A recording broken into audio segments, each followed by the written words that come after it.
The Warriors are on top of the NBA again. The Eastern Conference is winning more games than the Western Conference. Damian Lillard forgot how to shoot a basketball. Kyrie Irving is nowhere to be found, and the reigning league MVP nearly took a man's head off. The NBA season just started, and things are already getting crazier by the day. Today's video is brought to you by SeatGeek. With live events making a comeback and a new NBA season upon us, SeatGeek is here to get us back in the action. Check this out. Just download the SeatGeek app and use promo code JXMY to get $20 off your first order. SeatGeek makes buying tickets easier than ever with a rating system that lets you know which tickets are a good deal and which tickets are a bad deal. If it's green, that's a banger. You're getting a good deal there. Red? Not so much. I've been using SeatGeek for years. It's simple, it's easy, and it's a surefire way to get the best deal for your tickets. Whether it's a concert, basketball game, football, baseball, festival, SeatGeek's got it all. Download the app, use promo code JXMY, and get $20 off your first order today. What if I told you last season that 3 weeks into the 2021-2022 season, the Wizards and the Bulls would be two of the best teams in the league, Tyler Hero would be averaging more points than Devin Booker, Damian Lillard, and James Harden, the Bucks would look mediocre, and Zion Williamson weighs 310 pounds and is still missing games? Well, you might not have trouble believing that Zion part, but everything else would sound far-fetched. Just a few weeks into the season, and this is the reality of the NBA. With one of the most dynamic offenses in the league, the Bulls can be proud about something other than that one bald guy that played for them 3 decades ago. The 76ers also possess one of the best records in the league despite Ben Simmons refusing to suit up, with him and his jump shot still not ready to play. Zion Williamson had an incredible season last year, but has taken a few steps back as he continues to rehab from an injury and has gained substantial weight in the process. Reports claiming his weight being upwards of 315 pounds. Now, I'm not gonna mock the man about his physical appearance, but Charles Barkley will. Chuck, you had a visceral reaction to this. It looked like me and Shaq had a baby. Bruh.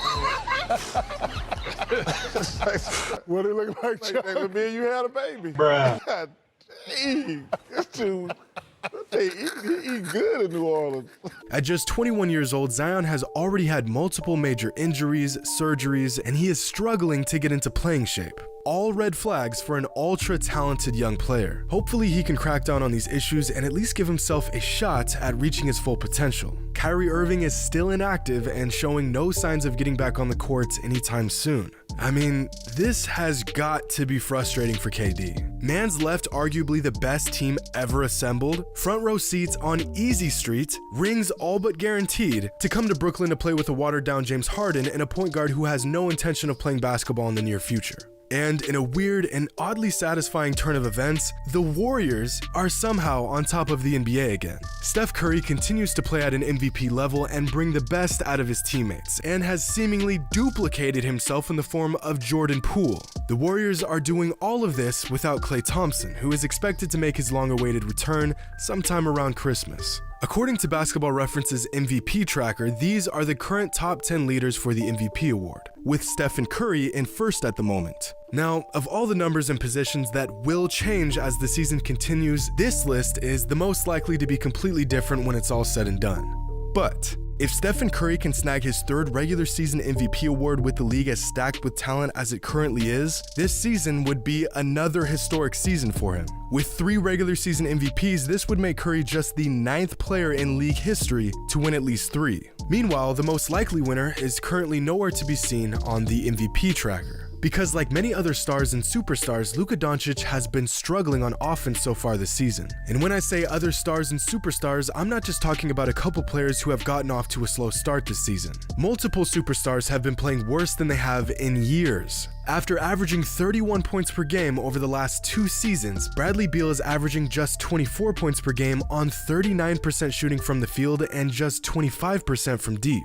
Damian Lillard is struggling as well, averaging just 19 points per game on 35% shooting from the field and just 23% shooting from 3. This man is one of the greatest scorers in the history of the league, and there's no glaring explanation for his shooting drought. Luka's scoring numbers are way down. Trae Young's numbers are down, Booker's, MPJ's, De'Aaron Fox, and most surprisingly, James Harden. We all know how well Harden could put the ball in the hoop. The man could give you 25 a game in his sleep, and yet he's only averaging 18 points per game on subpar shooting splits. Now sure, some of these players don't have the same exact scoring role this season as they've had in past seasons, but none of this explains just how drastic this scoring shift has been.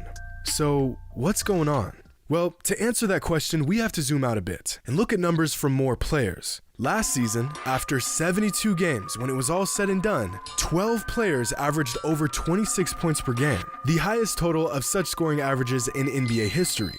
This season, just 3 weeks in, and only 6 players are currently averaging 26 plus points per game, just half of the total from last season. If we take all of the NBA All-Stars from last season and average out their points per game, they averaged a combined 25.4 points per game throughout the entire season. Those same players this season are averaging just 21.2 points per game.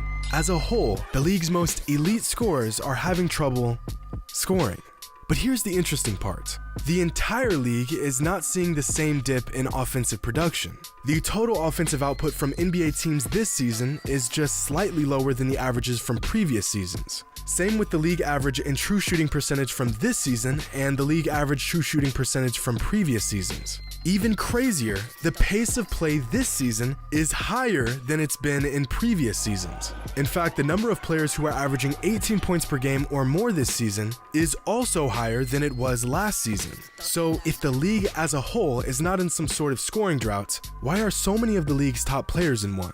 Well, a few players blame the new NBA ball for their shooting struggles. Similar to the situation in 2007, the NBA changed the league's official ball this season, and some players are not a fan of it. But if the ball is the problem, then everyone across the board would be dealing with the same issues. And this isn't the case. Some people say it's still too early in the season to be making any sort of conclusions yet. But we've actually seen enough action to see a pattern here. A new change to the game that we just discussed before the start of the season that has turned some of these players' games upside down. And that change is the new foul rule.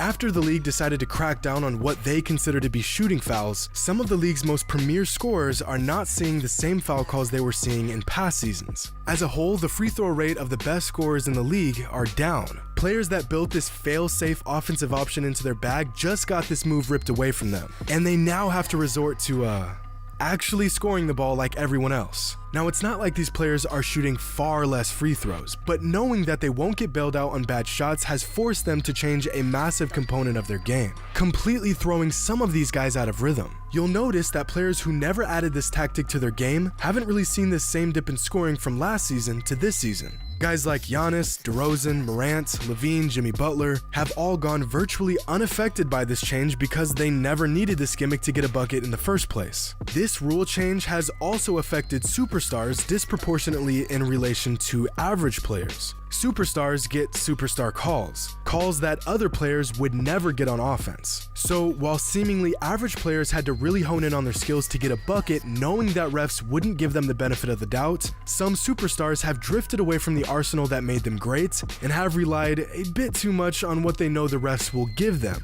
A lazy habit that is now coming back to bite these players. As much as we all knew this change in the rulebook would change the game itself, I don't think any of us could have predicted that the change would be this massive. And you want to know something else that I've noticed, and I'm sure a lot of you guys have too? Not only are some of the league's most prolific scorers struggling on offense, young, up-and-coming players are seamlessly filling the gaps of these stars. LaMelo Ball, Miles Bridges, Ja Morant, OG, Cole Anthony, Jordan Poole, Zach LaVine, SGA, Trey, RJ, Bane, Mitchell, DeJounte Murray. All of these young players have been shining in these opening weeks of the season. I feel like this season is a turning point, the genesis of an entirely new generation of NBA superstars. A shift in NBA power, similar to the shift we saw in the late 90s and the shift we saw in the late 2000s. A lot of NBA stars are getting older, their prime's coming to an end, and a window of opportunity opening up for these younger players to step in and fill their soon-to-be vacant spots at the top.